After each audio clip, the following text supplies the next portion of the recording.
द्वादश के सभी बच्चों का आज के इस वीडियो लेक्चर में हार्दिक स्वागत। आज हम पढ़ने वाले हैं चतुर्थक। हाँ, कई बच्चों का ये कहना है कि डिस्पर्जन और ये जो कुर्टोसिस है हमारे सिलेबस में नहीं है तो हम क्यों पढ़ें। लेकिन बच्चों, कुर्टोसिस आपके सिलेबस में है, अंग्रेज़ी में उन्होंने उसे शामिल कर रखा है लेकिन हिंदी में उसे हटा रखा है। तो मैं आपसे ये कहना चाहता हूँ कि अगर आप कुर्टोसिस चाहते हैं कि उसके सवाल कर सकें तो कॉन्सेप्ट जो उसका है वो डिस्पर्जन से होके जाता है। So you need to learn important topics of this chapter also. इसीलिए जल्दी में मैं आपको कुछ चीज़ें कॉन्सेप्ट की समझा देता हूँ। क्वेश्चंस आप भले इस चैप्टर से न करें। चतुर्थकों की हम बात करते हैं। जिस तरह से मीडियन जो है वो किसी एक श्रेणी को दो बराबर भागों में, किसी समूह को दो बराबर भागों में बांटती है, उसी तरह से चतुर्थक जो हैं वो पूरे समूह को चार बराबर भागों में बांटते हैं। मध्यिका द्वारा बांटे गए दोनों भागों को चतुर्थक दो दो बराबर भागों में और बांट देते हैं। जैसे अगर ये एक कोई समूह है और मध्यिका इसको इस भाग में बांट देता है, तो मध्यिका को आप m से डिनोट करते हैं, इसको आप Q2 बोल सकते हैं। और Q1 जो होता है वो मध्यिका का जो अगला एक हिस्सा है इसको भी दो बराबर भागों में बांट देगा, इसको Q1 कहा जाएगा। और Q2 के बाद जो दूसरा हिस्सा होगा इसमें यहाँ पे Q3 आएगा, ये इसको इधर के आधे हिस्से को दो बराबर भागों में बांट देगा। तो आप इसे कह सकते हैं कि मध्यिका जो है वो 50% पर होती है, तो Q1 जो है वो 25% पर है और Q3 जो है वो 75% पर है। अगर आप इतना समझ जाएं तो अब आप सीधे सीधे ये समझ चुके हैं कि लघु चतुर्थक यानी कि लोअर क्वार्टाइल, जिसे हम Q1 बोलते हैं, और दूसरा चतुर्थक तो मध्यिका ही होता है। तीसरा चतुर्थक मध्यिका से बड़ा है, इसे अपर क्वार्टाइल बोलते हैं। लघु चतुर्थक 25% शतांश, 25 शतांश का मतलब है 25%। और दीर्घ चतुर्थक चतुर्थक जो है उसको 75% भी कहा जा सकता है। खैर, असतत श्रेणी में अगर आपको क्वार्टाइल्स निकालने हैं तो n+1/4 आइटम करके संचयी बारंबारता पे आप अप्लाई करते हैं। और अगर Q3 निकालना है तो 3 bracket start n+1/4 item apply करते हैं। कंटिन्यूस सीरीज में n/4 आइटम होता है Q1 के लिए, Q3 के लिए 3n/4 होता है। अगर आपने Q1 Q3 निकाल लिए हैं तो इसी के आधार पर एक और इंस्ट्रूमेंट है जिसे हम अंतर चतुर्थक विस्तार या इंटर क्वार्टाइल रेंज बोलते हैं। इसके लिए Q3 से Q1 के मान को घटाना पड़ता है तो अंतर चतुर्थक विस्तार आ जाता है। अंतर चतुर्थक विस्तार की क्या क्या विशेषताएं हैं, अभी अगर आप इसको नहीं भी पढ़ेंगे तो चलेगा। क्वार्टाइल डिवीजन जान लीजिए। क्वार्टाइल डिवीजन में आपको क्या करना है, Q3 माइनस Q1 करना है ऊपर। सॉरी, आई एम सॉरी, इसे सेमी इंटर क्वार्टाइल रेंज बोलते हैं। तो इसमें आपको क्या करना है, Q3 माइनस Q1/2, बस इतना कर दीजिए तो आ जाएगा क्वार्टाइल डेविएशन। ठीक है, क्या आ जाएगा, क्वार्टाइल डेविएशन। ठीक है, उसके बाद में अगर आपको ये यहाँ पे चतुर्थक विचलन यानी कि क्वार्टाइल डिवीजन है, इसको QD के नाम से आप लिखते हैं, Q नहीं केवल QD। ठीक है, फिर कोएफिशिएंट ऑफ QD अगर निकालना हो, कोएफिशिएंट ऑफ क्वार्टाइल डिवीजन, तो Q3 माइनस Q1/2, इसको डिवाइड करते हैं Q3 प्लस Q1/2 से। तो फाइनली यहाँ पर जो ये दो हैं ये कट जाते हैं और बचता है Q3 minus Q1/Q3 plus Q1। This is what is called as coefficient of quartile deviation. इसके गुण दोष के चक्कर में अगर आप ना पढ़ना चाहें तो एक अलग विषय है। उपयोग जान लीजिए कि यह माप श्रेणियों के विभाजन मूल्यों पर आधारित होती है। दूसरा, शिक्षा तथा मनोविज्ञान में इसका काफ़ी प्रयोग होता है और इसका प्रयोग यह निश्चित करने के लिए किया जाता है कि श्रेणी के 50% मूल्य किन सीमाओं के अंतर्गत फैले हुए हैं। ये केवल 50% मूल्यों का अध्ययन करता है, क्योंकि किसी एक रेखा पर Q3 Q1 इधर है और Q3 यहाँ है, तो ये 25% इधर छूट जाता है, 25% इधर छूट जाता है, तो बीच के 50% का ही अध्ययन यहाँ होता है। ओके, खैर, चतुर्थक विचलन ज्ञात करने के लिए आप क्या कर सकते हैं, अगर व्यक्तिगत श्रेणी हो तो Q1 निकालने के लिए n+1/4 आइटम निकालते हैं। तो n यहाँ पर था 8, 8 प्लस 1/4 करेंगे तो 9/4 यानी 2.25 आएगा। तो दूसरा आइटम तो 10 है और 0.25 के लिए 0.25, फिर अगला third item minus second item कर लीजिए। ठीक है, दूसरे के बाद जैसे 2.25 है ना, तो 2.25 0.25 जो है थर्ड अगला, और जो यहाँ पर दूसरा पद है इनके बीच का जो डिफरेंस है 15 - 10 करके उसका 25% निकाल लेंगे तो ये 11.25 आएगा। यही काम करेंगे Q3 में। n+4 आपने इसकी वैल्यू निकाल ही रखी थी, 2.25 थी, इसको 3 से मल्टीप्लाई करेंगे तो 6.75 आएगा। 1 2 3 4 5 6, 6 है 30, तो यहाँ 30 लिख लिया। 0.75, 30 से बाद वाला 35 है, 35 माइनस 30 करेंगे तो उसको 0.75 से मल्टीप्लाई करके 33.75 आपका Q3 हो जाएगा। Q1 और Q3 निकालना आपने सीख लिया। अब अगर आपको अंतर चतुर्थक विस्तार निकालना है तो Q3 माइनस Q1 करेंगे, ये आ जाएगा। चतुर्थक विचलन निकालना है तो Q3 माइनस Q1/2 करेंगे, ये सेमी इंटर क्वार्टाइल रेंज कहलाता है।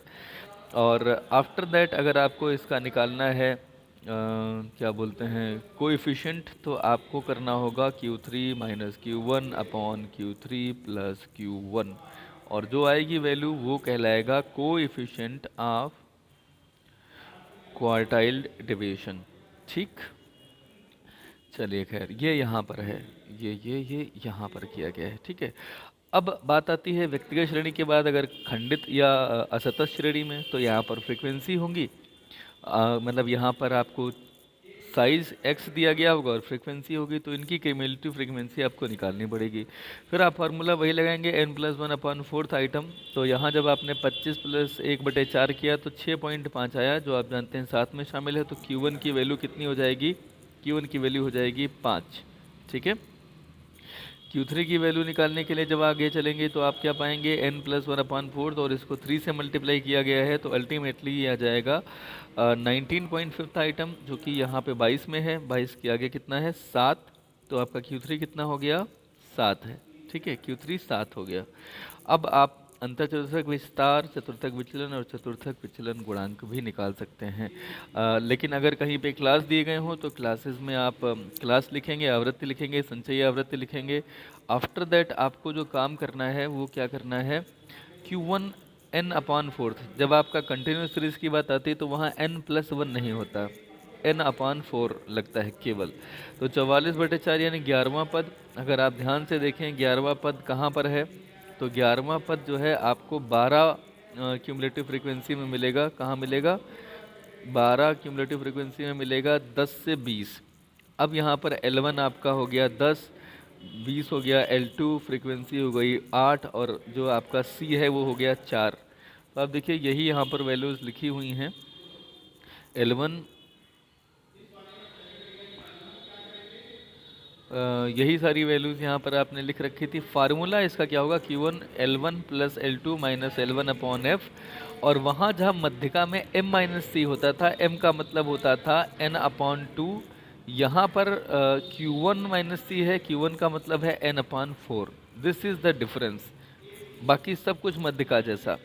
ठीक, L1 आपने इसमें कितना निकाल रखा था? L1 आपने निकाल रखा था 10, L2 20 था, उसकी फ्रीक्वेंसी थी 8। ठीक है, Q1 निकालने के लिए आपने जब किया तो आपने अल्टीमेटली प्रथम चतुर्थक वाला पद 11 था, तो आपने अल्टीमेटली क्या किया था, Q1 की वैल्यू निकालने के लिए आपने वैल्यू यहाँ पर रखी। तो ये फाइनली कितना आया? 11 कैसे आया था? ये n/4 करके आया था। यहाँ देखिए ये 11वां पद है। तो आपने अल्टीमेटली 10 + 20 - 10/8, 11 - 4 किया, और फाइनली आपका Q1 का आया 18.75। ऐसे ही Q3 निकाला, देख लीजिए Q3 भी इसी तरह से। और फिर फाइनली अंतर चतुर्थक विस्तार, चतुर्थक विचलन और चतुर्थक विचलन गुणांक वगैरह निकालेंगे। रेखा चित्र के माध्यम से मध्यिका कैसे ज्ञात करते हैं, आइए आपको बताते हैं। यहाँ पर एक सीरीज़ है जहाँ पर विद्यार्थियों के प्राप्तांक और उनकी संख्या है।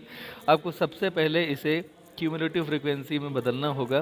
तो आप यहीं पे क्यूमुलेटिव फ्रीक्वेंसी में सबसे पहले 4 लिख लीजिए, +6 10, +10 20, 20 + 10 30, 30 + 35 25 55, 55 + 22 77, 27 + 18 95, और +5 100। ये यहाँ पर फ्रिक्वेंसीज आपके सामने आपने निकालनी है। इसके बाद आप एक ग्राफ पेपर लीजिए, मध्यिका का मूल्य निकाल लेंगे तो 100/2 यानी 50वें पद का मूल्य आएगा, और वो हो गया 24। ठीक है, प्रथम चतुर्थक और तृतीय चतुर्थक भी आप यहाँ पर निकाल सकते हैं। फिलहाल हमने मध्यिका की वैल्यू 24 निकाल ली है, तो हम 50 पे चलेंगे, यहाँ से 50 से चलेंगे, और जो हमारी टेबल ग्राफ पेपर है उस पर इधर चलेंगे। ठीक है। फाइनली ये हमें जहाँ पर इंटरसेक्ट करेगा इसको हम वहाँ से एक परपेंडिकुलर डाल देंगे, तो हमारी वैल्यू यहाँ पर 24 आ जाएगी। सवाल ये है कि ये हमें कहाँ से मिलेगा, ये जो है बना हुआ, तो इसको जान लीजिए कि ये हमें कहाँ से मिलेगा। मैं थोड़ा सा इसे जूम कर लूँ तो आपको बेहतर समझ में आ सकेगा। देखिए ध्यान से सुनिएगा, हमें जो अभी वैल्यूज़ मिली थी वो वैल्यूज़ क्या थी उन्हें ध्यान में रखिएगा। ये हमारी वैल्यूज़ हैं, इतना जूम भी नहीं कर मिलेगा। देखिए सबसे पहले 5 पे 4 है, तो हमने यहाँ पर 5 लिया और 5 के आगे 4, यहाँ पे एक हम 5 के आगे 4 हमें लेना है, तो हम कैसे लेंगे ध्यान से सुनिएगा। देखिए ये वैल्यू यहाँ से 10 तक है, तो 10 और 0 के बीच में यहाँ कहीं 5 होगा, है ना। हम यहाँ पर बात कर रहे थे कि हमें चाहिए 0 और 4 का 5 और 4 का कॉम्बिनेशन।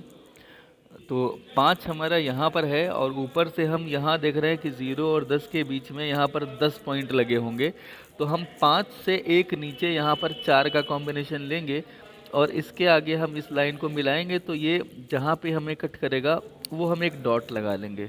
फिर उसके बाद में हमें जो अगला कॉम्बिनेशन मिल रहा है वो 10 का मिल रहा है। 10 पर कितना है, 10 पर एक वैल्यू है, और जो वैल्यू कितनी लिखी है, 10 पर वैल्यू हमने अभी निकाली थी और वो थी 10। तो 10 का 10 ले लेंगे, 15 का 20 लेना है। ध्यान से देखिए, 10 का 10 लेने के लिए हमने 10 इधर से लिया और 10 इधर से लिया और ये मिला दिया, एक डॉट यहाँ लग गया, ठीक है। अब ये 2 डॉट हमें मिल गए हैं। इसी तरह से हम आगे 20 पे 15 लेंगे, तो यहाँ पे हम देख लें कि सॉरी ये यहाँ पे कितना था, जरा हम देख लेते हैं। यहाँ पर 15 पे 20 हमें लेना है, तो 15 पे 20 का मतलब ये है कि ये है 15 हमारा, और 15 से हम जो ऊपर जाएंगे तो हमें 20 का कॉम्बिनेशन लेना है, तो हमने ये कॉम्बिनेशन एक ले लिया है, ठीक है। तो इस तरह से हमें ये जो डॉट मिल रहे हैं, इन डॉट्स को मिलाते हुए सीधी रेखा से हम ये जो बनाएंगे, ये संचयी बारंबारता वक्र कहलाता है। ये हमने पहले भी सीखा है। संचयी बारंबारता वक्र संचयी क्लासेस और संचयी आवृत्तियों के कॉम्बिनेशन से बनता है। फिर हमने मध्यिका का निकाला था 50, तो 50 से हम इधर चलेंगे और ये जहाँ इसको इंटरसेक्ट करेगा, जब हम परपेंडिकुलर डालेंगे तो हम पाएंगे कि ये 24 पर आ रहा है। इधर से 20 और 25 है ना, तो इधर अगर ये बढ़ा हुआ है एक डिजिट, 1 मिलीमीटर, तो अल्टीमेटली ये 24 है, ठीक है। तो हम मध्यिका इसमें ज़्यादातर पूर्ण संख्याओं में तो हम इसमें कैलकुलेट कर सकते हैं रेखा चित्र के माध्यम से, लेकिन अगर ये डेसिमल में आ रहा है, अपूर्ण संख्या है, तो इसका यहाँ से डिटर्मिनेशन थोड़ा सा कठिन होगा। Q1 अगर निकालना है तो 100/4 करके 25वां पद आता है। 20 और 30 के बीच में यहाँ 25 होगा, और यहाँ से हम रेखा लेंगे और ये जहाँ पर ये इसको इंटरसेक्ट करेगा उससे हम एक परपेंडिकुलर डालेंगे, उसकी जो भी वैल्यू आएगी 17.5 वो Q1 कहलाएगी, ठीक है। Q3 निकालने के लिए Q3 यहाँ पे लिखेंगे, गलती से Q1 लिख गया है, Q3 करेंगे इसे, और वो 75th होगा, तो 75 यहाँ पर है, यहाँ से एक परपेंडिकुलर हम डालते हैं और ये परपेंडिकुलर यहाँ पड़ेगा इस लाइन को मिला के, तो यहाँ पर इसकी वैल्यू 29.5 आ रही है। तो अगर आप इस फिगर को थोड़ा सा बड़ा बनाएंगे और शार्प पेंसिल से अगर आप करेंगे तो आप डेसिमल में आधे 20.5 तक तो निकाल सकते हैं, लेकिन 25.6 या 25.678 इस तरह की वैल्यू निकालना अपने आप में बहुत कठिन काम है ग्राफिकली। हाँ, जितनी फिगर आप बड़ी बना लेंगे उतना ही इसे संभवतः है किया जा सकता है। तो अभी आपने इस पूरी आज के इस वीडियो लेक्चर में आपने क्वार्टाइल्स सीख लिए हैं। क्वार्टाइल्स के कुछ क्वेश्चंस अगर आप करना चाहें तो कर लेंगे। कल हम माध्य विचलन पढ़ेंगे, माध्य विचलन का कॉन्सेप्ट हम जानेंगे। न्यूमेरिकल्स अगर आप नहीं करना चाहते हैं तो कोई बात नहीं, लेकिन इन उदाहरणों को ज़रूर समझ लीजिए जो मैंने आपको बताए हैं। अगर आप इन्हें समझ लेंगे तो आप आगे के चैप्टर्स करने की स्थिति में होंगे। So thank you so much for watching the video till and. Keep watching and keep learning. Thank you.